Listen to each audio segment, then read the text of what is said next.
our sense organs supply us with information for our thinking. Our eyes inform us physical forms that reflect light waves that can be grasped by our eyes.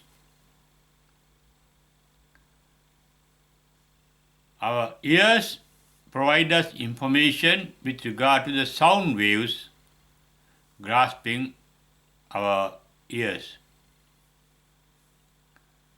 The sound waves that our ears come in contact with. Our nose supplies us with different types of smells.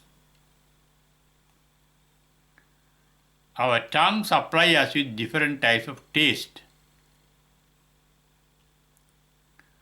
Our skin, the body, supplies us with different types of objects that the body comes in contact with. Our brain supplies us with the data that we have saved and preserved in our brain cells. Information that we have gathered in our past. They are called memories. Brain cells supply us with memories for us to think. And our heart supplies us with feelings that give incentive to our thinking. We think of things that we like, dislike, or that we are not interested, towards which we are neutral, although our sense organs become aware of such items. Our mind is a thinking machine. Its main function is thinking. The original function is sensing.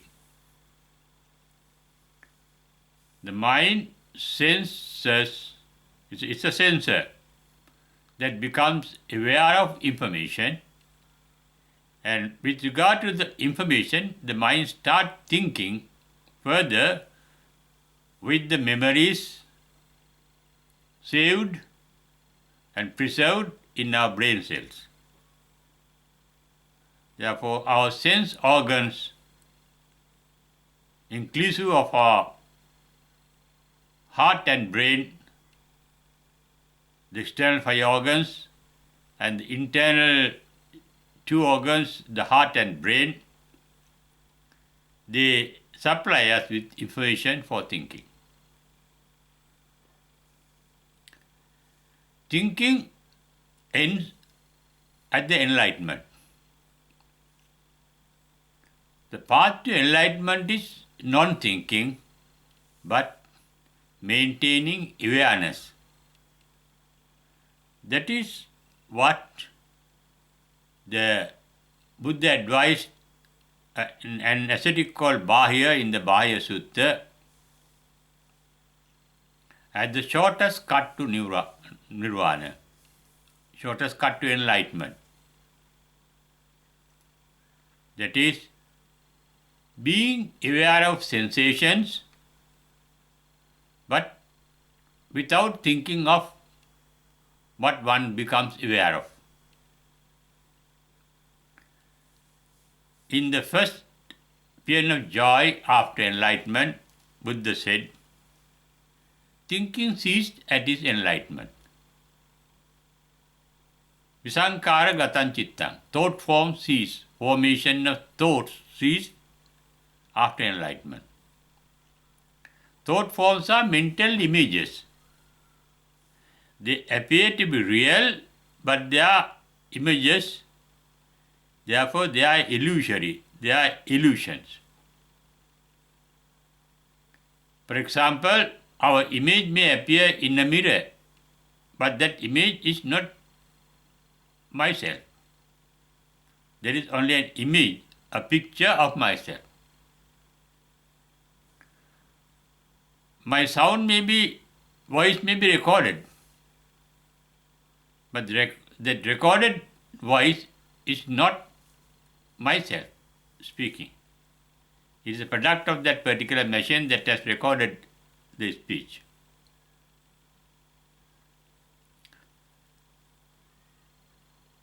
Therefore, our mind is a mirror providing us with images that are illusory but look very real. In fact, we cannot know anything other than the mental images created in our mind.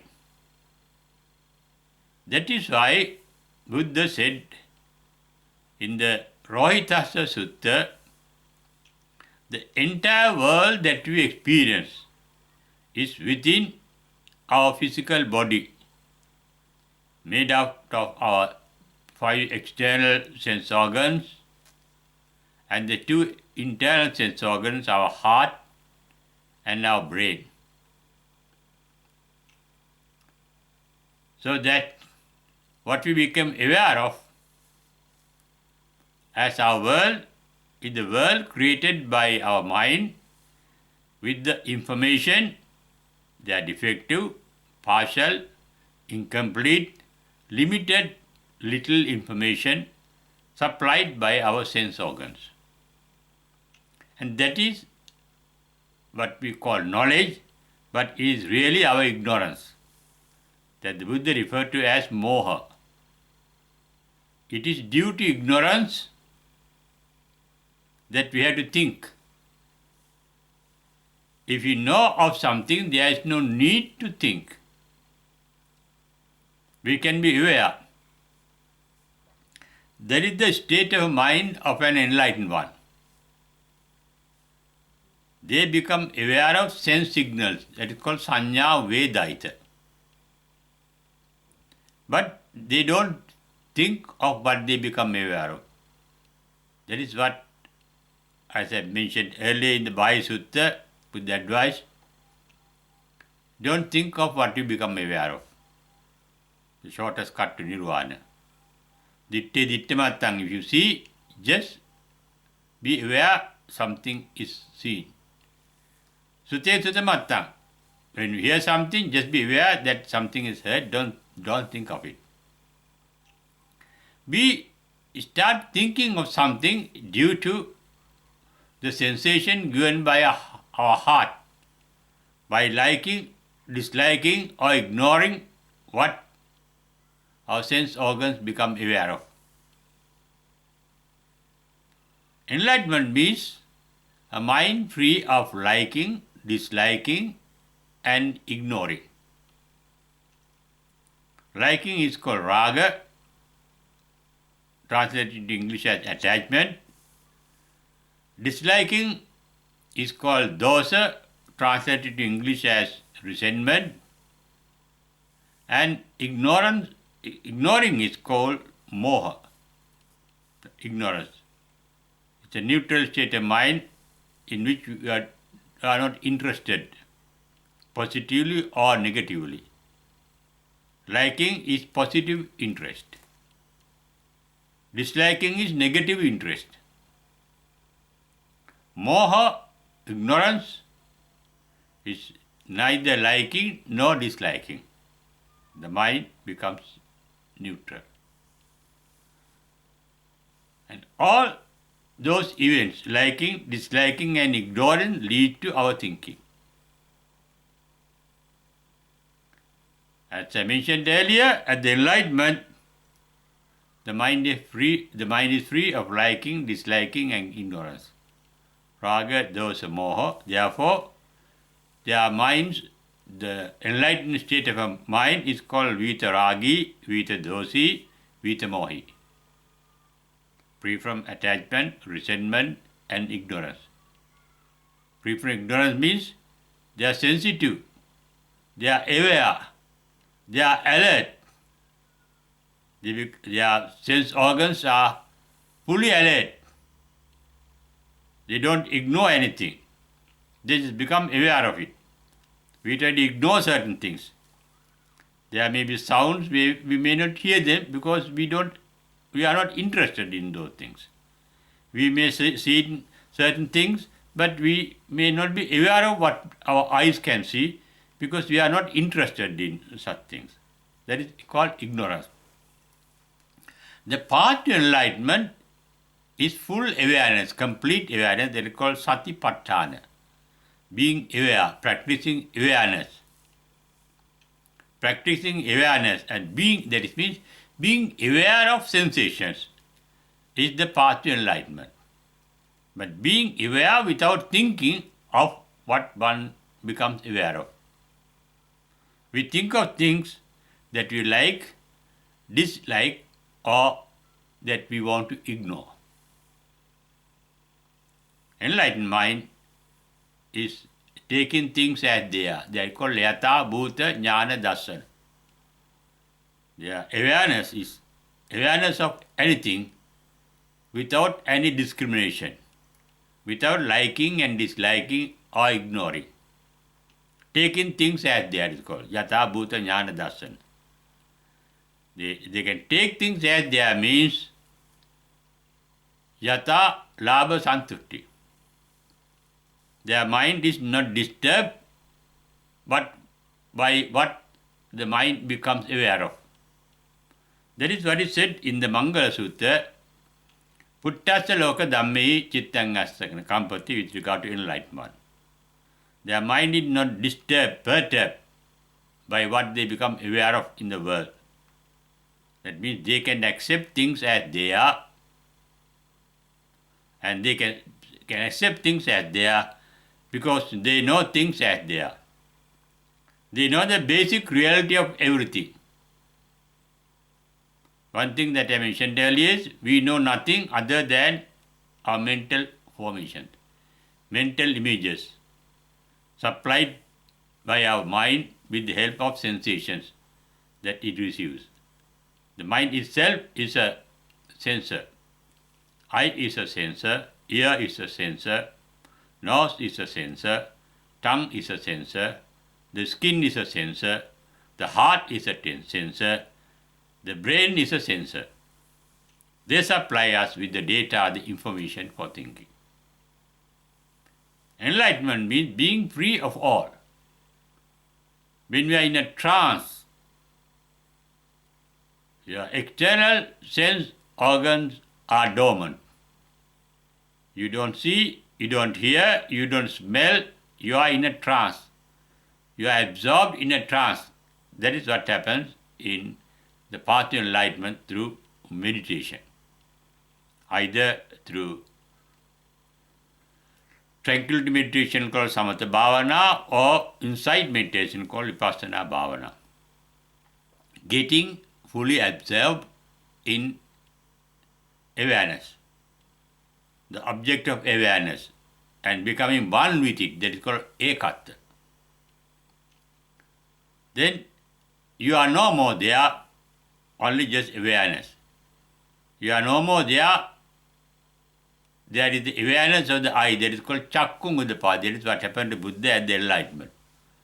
At the dawn of the eye, awareness was there, but there was nobody who was aware. That is why Reverend Buddhaghosa says, Maggamatti gamiko no iddati ati nibbuti no nibbuto. That's a path to enlightenment, but nobody can travel in that path. If you travel, if there's a person, then you will not get enlightened, and that is not a path of enlightenment. There's enlightenment, there's nobody at the enlightenment. If your self is there, then that means you are not enlightened. You are self-centered. Enlightenment is going beyond the center of the self. The self is created by the information supplied by our sense organs and also the memories of those sensations saved in our brain. Therefore, enlightenment is going beyond even sensation. However, even after enlightenment, in leading a normal life without being absorbed in a trance, the sensation is there, and that is called Sanya Vedaita. Signals given by sense organs become the object of awareness in an enlightened mind, but they don't think of those signals. Only awareness is there. It's a non-thinking mind, and that mind is referred to by Krishnamurti as a silent mind, because thinking is silent speaking. Nobody hears it, only you hears it. The mind is silent means the mind is not thinking. I like something means the feeling. That is mind is speaking, I like it. I dislike it. That is mind is speaking, but silently, without a voice. Voiceless thinking. Thinking is voiceless talking, free from voice. But the words are getting formed. Liking, disliking getting formed, feeling getting formed. Enlightenment, thus, is beyond all our sensation. That happens when we get really absorbed in the awareness and forget ourselves. The self-identity gets dissolved in the universe, in the eternity. Eternity of time and space. That is why the enlightenment is called akaliko, timeless, beyond time. In the Kevada Sutta it is said anantang. Anantang means beyond space. It means really beyond the boundaries of space and time. We have boundaries with regard to time. The past is separated by the boundary of the present that separates it from the future. But that is not a permanent identity because it's also in a constant motion. The present moment is constantly moving. Its position, its point. But it is a point without space and time. In the present moment, there is a meeting of the past and the present, future, but there is no duration. In the past, there is a duration. In the future, there is a duration, but not in the present moment, which can be called timeless because it is immeasurable. It is infinity. But both our past and the present are in our present moment, past and future. Past is a memory available in the present moment. Future is a dream available in the present moment. The dead past and the unborn future are available mentally in the present moment. Therefore, entire time is in the present moment. Not only entire time, the entire space. Living here, we can think of any place in the world, any place in the universe. The mental image gets formed. And that is not the place in the universe, but only a mental image. That is why in the Rohita Sutta, Buddha said, the entire world, the entire universe that we know is created by our own mind. It is given, and that creation is prompted by our sense organs, by sensing, by giving mind different types of information for the mind to think of. Going beyond sensation means going beyond thinking. It happens temporarily in trances on the path to enlightenment. Even after enlightenment, only when an enlightened one gets absorbed in a trance. When the Buddha gets absorbed in trances after enlightenment for mental and physical rest, relaxation, the body and mind, taking a rest, taking a break. But after they finally passes away, no more thinking, no more sensation. Since awareness is there, our knowledge is sensory knowledge, it gives us knowledge, and our awareness is sense awareness. What our sense becomes aware of, our mind becomes aware of. And after Parinibbana, the final passing away, that awareness too vanishes. And that is the final stage of enlightenment or nirvana, where our mind is beyond sensation, beyond senses. At the enlightenment, the mind is beyond senses with regard to its reactions and responses. There is a response but no reaction.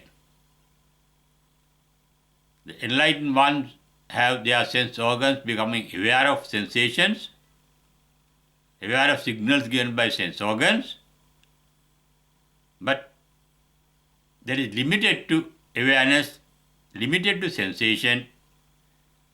Their mind is not controlled by sensations. They do not like, they do not dislike, or they do not like, nor do they dislike, nor do they ignore anything that they become aware of. They means that their sense organs become aware of. We identify ourselves, our sense organs as ourselves, my eye, my ear, my nose. But the enlightened ones do not identify their sense organs as theirs. That is what Buddha said in the first discourse called Dhammacakkappavattana Sutta, that is enlightenment. There arose the I.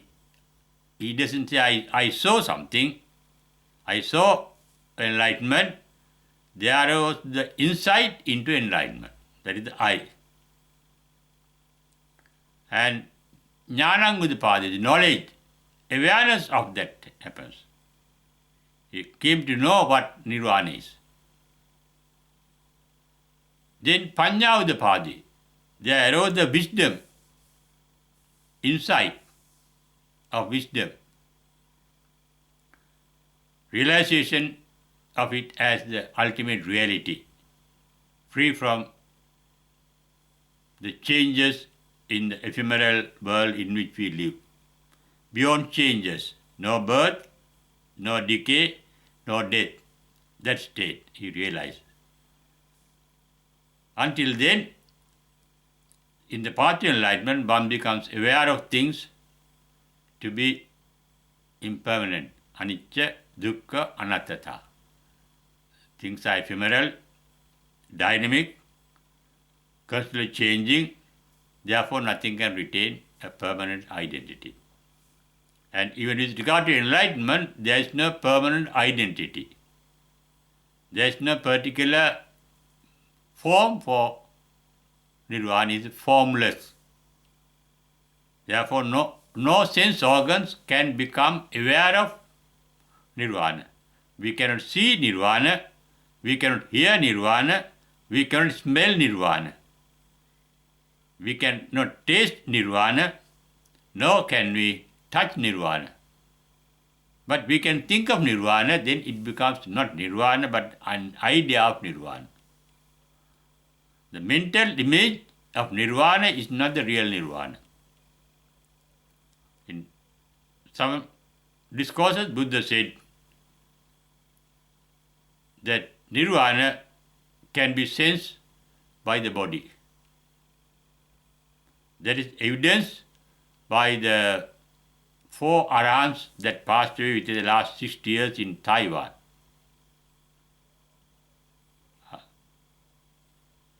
Their ashes turn into gems, pearls, and glass-like crystals. That shows enlightenment is sensed by the body, but is not our normal sensations. The body can become aware of enlightenment and get chemically changed. There's a chemical change in the enlightened body is mentioned by the Buddha indirectly in the last few pages of a sutra called Mula Pariyaya Sutta. That their mind and body are free from the element called vayu, magnetism. That means attraction and repulsion, free from liking and disliking, raga, attachment and resentment. That is the pure mind that does not get attached to anything. We get attached not to things outside us, but to images of things that are formed in our mind. That is why Buddha said in the Nibbeda Sutta, Sankappa Rago Purisassa Kamo. One's liking or disliking means liking or disliking of one's own mental images. Mental images are formed by the information supplied by the sense organs, but no sense organs can supply us the true reality of anything. Therefore, all mental images are false, and our attachment to mental images are attachment to illusions. Realization of truth is really the enlightenment. That one will become enlightened that way by constant awareness of what is going on within our own mind. Mind is a reflection of sensations. That means mind is formed by sense organs. And what we call knowledge is nothing but sensory knowledge, sensory information. Our world is a sensory world, not the real world. The real world, according to Buddha, is beyond our mind, beyond mental images. It is emptiness of all mental formation. That is why Nirvana is called Sunyata.